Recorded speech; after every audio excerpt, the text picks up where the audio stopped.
Всем здравствуйте! Меня зовут Татьяна, и я рада приветствовать всех, кто заглянул сегодня ко мне в гости.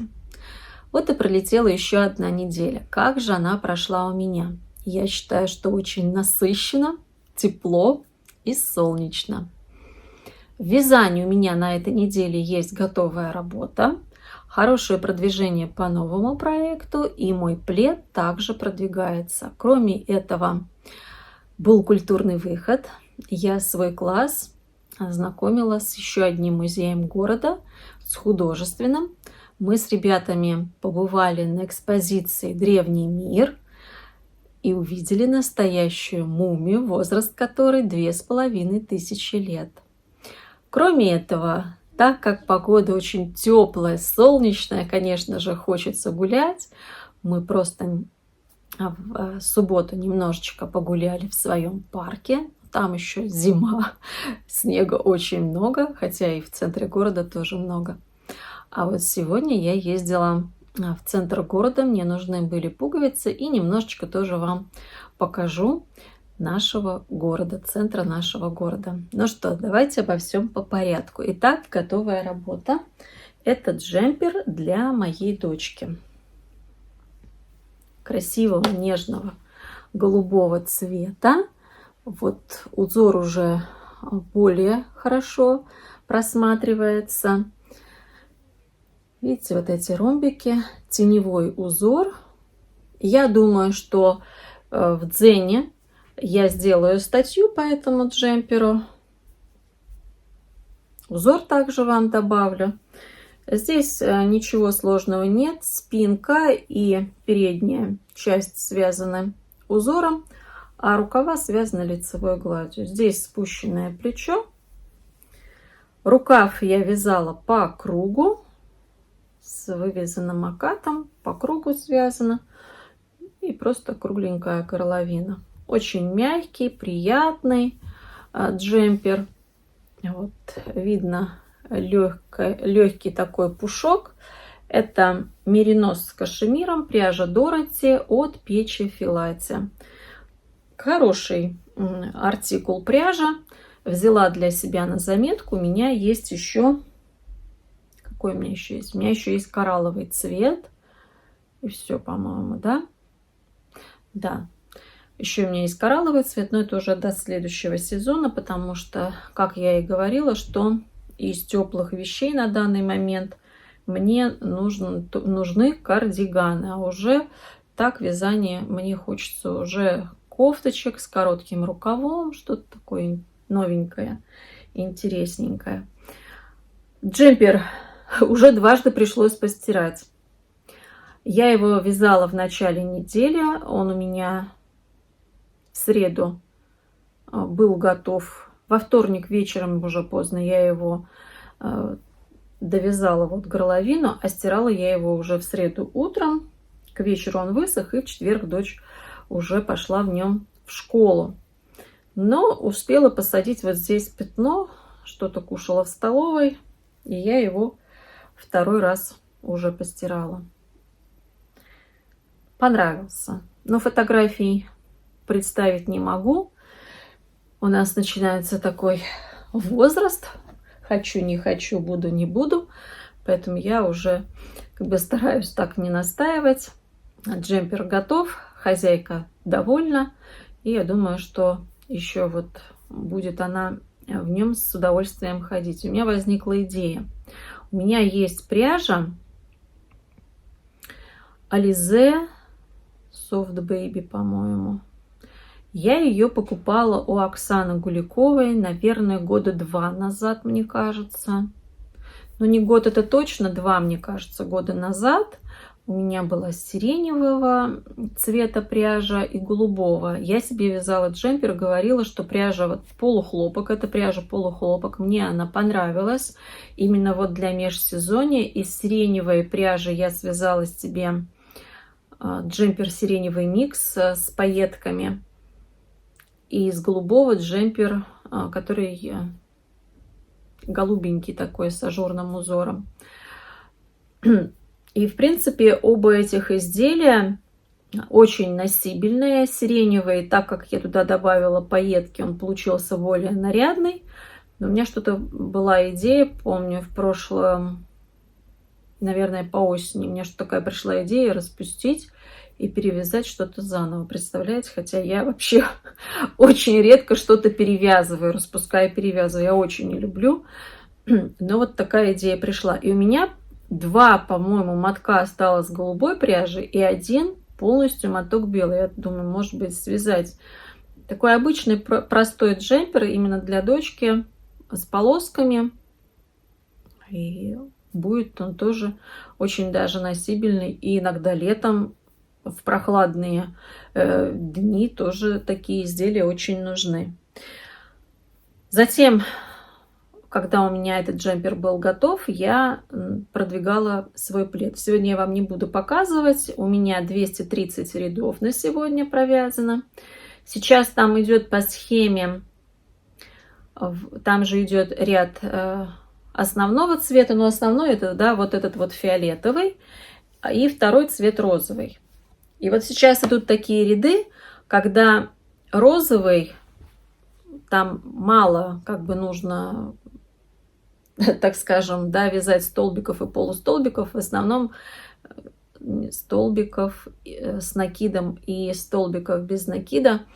В основном одни столбики без накида. И побыстрее как-то сейчас, я думаю, что пойдет. Поэтому 30 рядов я провязала, но меня увлек новый процесс. Как вы понимаете, есть...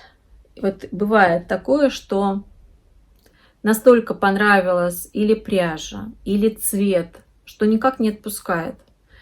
И хочется попробовать, посмотреть, как это будет. Я говорю вот про этот цвет. У этого цвета есть несколько названий. По карточке у продавца, у Оксаны, этот цвет называется лимончелло. Лимончелло. Я когда писала статью, этот цвет у Pantone назывался лемонграсс. Не знаю, запал мне в душу этот цвет очень сильно. И не отпускает. Не отпускает, хочется пробовать, хочется вязать. Весна, солнце, тепло. Вот неделя, просто весенняя неделя у нас после 8 марта началась. И я же уже несколько раз говорила о том, что хочу связать себе кофту на пуговицах. Или когда я получила пряжу, говорила, что мне нужно обязательно 2 кардигана, один укороченный, другой длинный. Я не знаю, как это будет впоследствии называться. Или кофта на пуговицах, или кардиган укороченный. Наверное, суть одна и та же. И так, ниточка. Так у меня быстро пошел процесс. На сегодняшний момент у меня отвязана спинка и полочка изделия. Так, сейчас я тут расправим. Так. Все достаточно несложно. Сейчас я вам покажу образец. Я связала сначала образец. Образцы я вяжу небольшие. Сейчас давайте сначала образец покажу. Оксана мне намотала эту пряжу, у нее был остаток 390 граммов, и она мне размотала на конусы. У меня 4 конуса, и я вяжу, не стала я время тратить, перематывать все в кейк. Вяжу от 4 конусов. Единственное, что вот сразу 2 коробочки у меня тут задействованы, ну ничего страшного. Вяжу и вяжу. Связала образец. Вот такой вот у меня образец, видите, небольшой. Но что хочу сказать. Очень классный меринос. Пряжа раскрывается, она кардная. Вязала я на спицах 3,75. И поняла, что можно взять спицу номер 4 и смело вязать. Это вот одна стирка. Постирала этот образец, высушила. Такая мягкая пряжа. Это артикул Линсим. Спинка у меня здесь просто лицевая гладь. Вот все-таки пришла эта лицевая гладь. Сейчас можно видеть, да, что это все просвечивает. Но, как я показала вам образец, а после ВТО должно быть все более плотненько. Выбрала узор. Очень простой, нежный, легкий узор. Это вот такие ажурные дорожки. И здесь у меня идет галочка, веточка. Наверное, веточка, да? Пусть это будет веточка с такими бутончиками. Ну, прелесть. Давайте теперь посмотрим. Вот посмотрите, как здорово этот цвет освежает. И вот, собственно говоря, я сегодня ездила и искала пуговицы. Я вам сейчас вставлю такую короткометражку, как я подбирала пуговицы. Вот этот магазин находится в Аптечном переулке.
Вот этот магазин, в который я сегодня попала, это мой любимый магазин с пуговицами, потому что там такой большой стол, очень большой, длинный, и на нем полотно.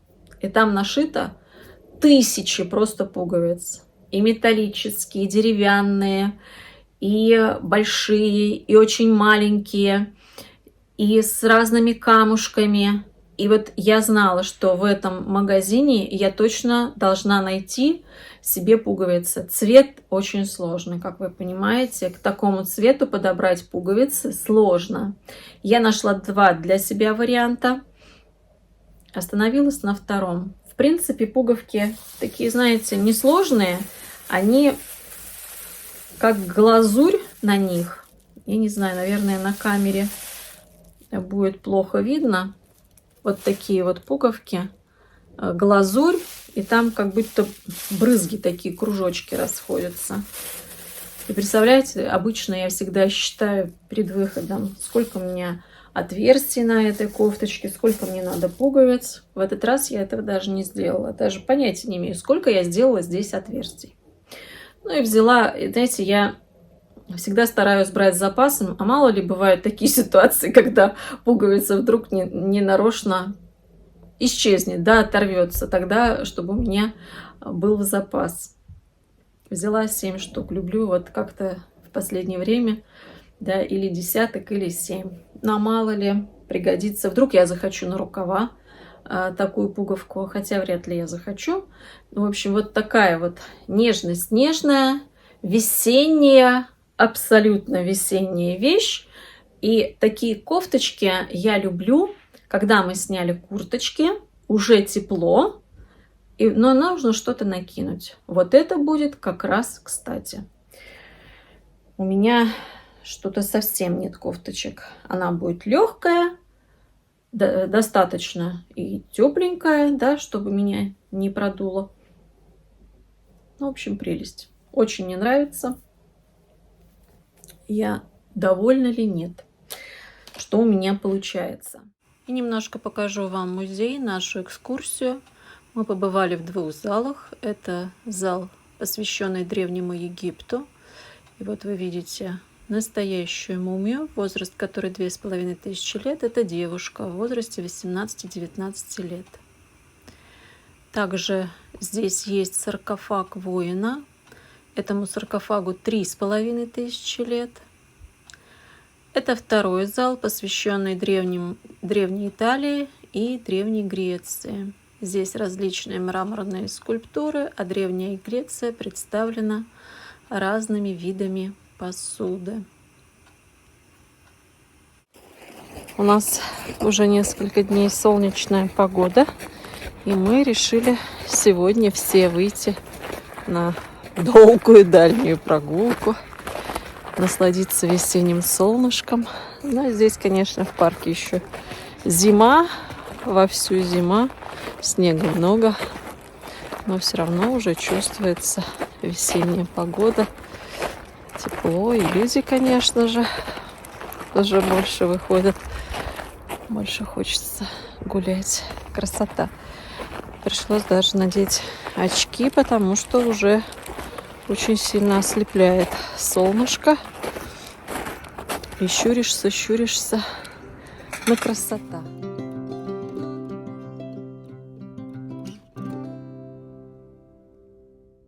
Я приехала в центр города за пуговицами. Очки я сегодня забыла, поэтому щурюсь. И сейчас я вам немножечко покажу. В центре у нас стоит памятник Якову Галерину, одному из известных людей города. Воздвигнут он на деньги благотворителей. Здесь небольшой сквер, а это вот самое сердце города. Это высокое здание, это администрация города. Площадь Революции. Вот он, памятник. А если посмотреть, то вот от этой площади Революции идет два главных проспекта. Слева это проспект Ленина, а справа проспект Шереметьевский. В сквере за памятником можно увидеть символ города, это прялка. И к 150-летию города сделана памятная доска. Да, и проспект Шереметьевский в советские годы носил другое имя, проспект Фридриха Энгельса. Вот эта маковка вверху виднеется, вот это вот желтенькая, это маковка медицинской академии.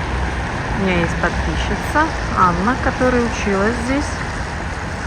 Вот, Анна, вам воспоминания о вашем месте учебы.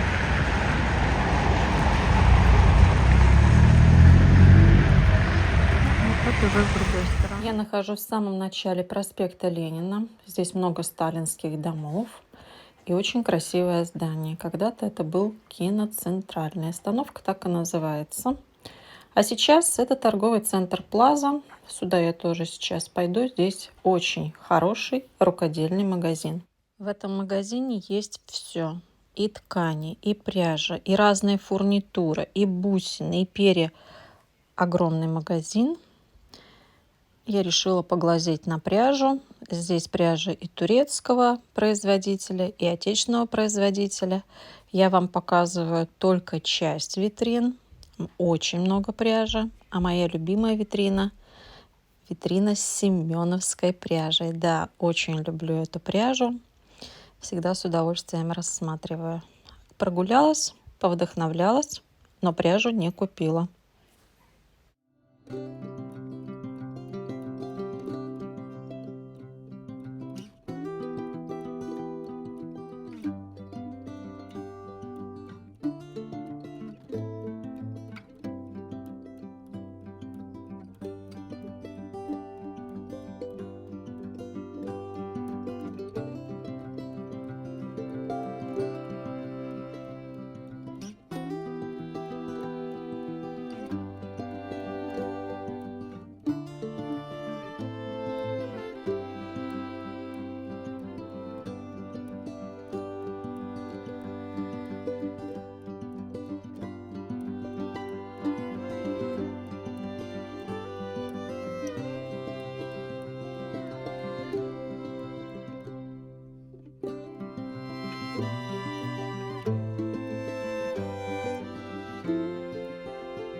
парковка находится рядом с драмтеатром. Здесь очень большая парковка. Когда-то здесь был рынок.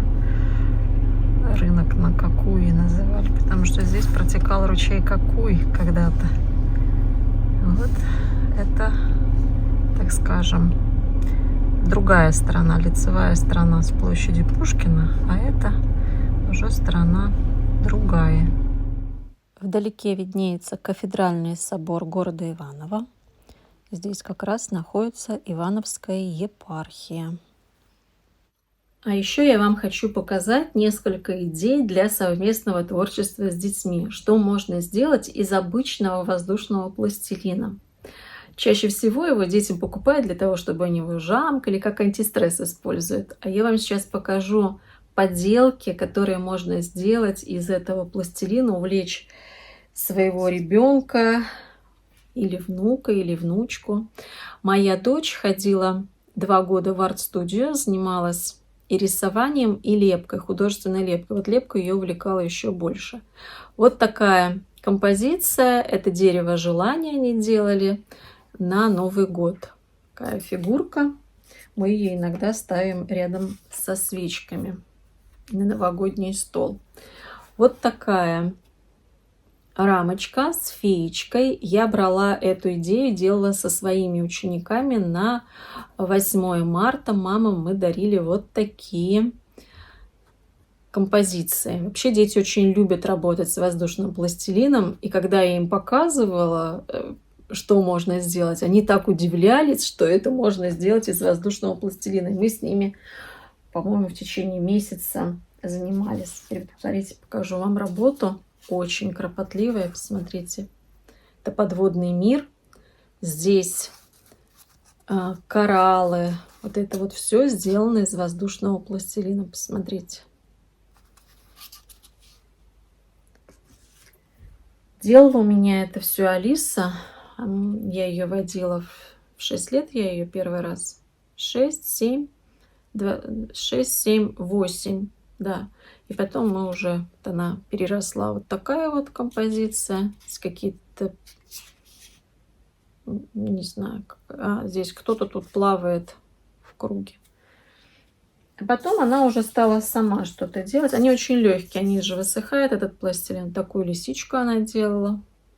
Это она мне делала мишку с сердцем. У меня вот здесь вот и стоит в моем уголке на полочке. А вчера мы опять с ней купили пластилин, и она сделала 2 фигурки из какого-то мультфильма. Я не запомнила. Она как-то назвала этих героев. В общем, из какого-то мультфильма. Вот видите, они тут. У них один глаз подмигивает, один смотрит. Очень красочно. Делает уже по картинкам. Вот увидела картинку и просто делает сама. Ребенок занят, творчеством занимается, увлекается, да, поменьше времени проводит в каких-то гаджетах. Сейчас она увлеклась лепкой из глины. Я ее попросила сделать тарелку. Вот когда это все высохнет, я вам покажу, что у нас получилось. Ее сейчас увлекает. Вот говорит, хочу лепить из глины. Посмотрим, что еще у нее получится. Вообще она сама по себе очень творческая, именно у нее вот художественное направление очень хорошо развито. А эта неделя закончилась. Сейчас я буду заниматься монтажом видео, чтобы вы увидели уже целостный фильм. А это тоже требует времени. Ну а что у меня будет получаться, что я начну вязать нового, вы, конечно же, обязательно узнаете в моих следующих видео. На сегодня это все. Я с вами прощаюсь. До новых встреч. Пока-пока.